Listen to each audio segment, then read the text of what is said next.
ብዙዎች ቃል ይገባሉ፣ እኛ ግን በተግባር እያሳየን ነው። እያያችሁት ያለው በቤተል እምብርት ላይ የሚገኘው የአይከን ሪል ስቴት ቤተል ሆራይዘን ሳይት ነው። ቁፋሮ ተጠናቆ ለግንባታ ዝግጁ ሆኗል።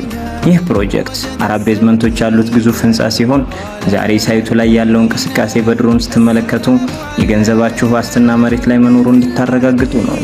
እምነት የሚገነባው እንዲህ ባሉ የታዩ ስራዎች ነው። ቤተል ሆራይዘን ለኑሮ ምቹ የሚያደርጉት ብዙ ነገሮች አሉት። ባለ 3 መኝታ ሰፊ አፓርታማዎች በአንድ ወለል ላይ 4 ቤቶች ብቻ ያሉበትና በሁለት ዘመናዊ ሊፍቶች የታጀበ፣ ለጤናው 2 ጂምናዚየም እና ስፓ፣ ለመዝናኛው ደግሞ 2 መዋኛ ገንዳዎች ያሉት፣ ለልጆ ደህንነቱ የተጠበቀ መጫወቻና በቴራስ ላይ የተዘጋጀ ስፖርት ማዘውተሪያ ተካቷል። በተዋበችው ቤተል ከክፍለ ከተማ ዋና መስሪያ ቤት አቅራቢያ የነገ ቤቱን ዛሬ ያዙ። በ10% ቅድመ ክፍያ ብቻ ባለቤት መሆን ይችላሉ። የ20% ልዩ ቅናሽም ማዘጋጅተን እየጠበቅነው ነው። አሁን ነው በ0910843707 ላይ ይደውሉልን። አይከን ሪል ስቴት የህልሙ ማረፊያ።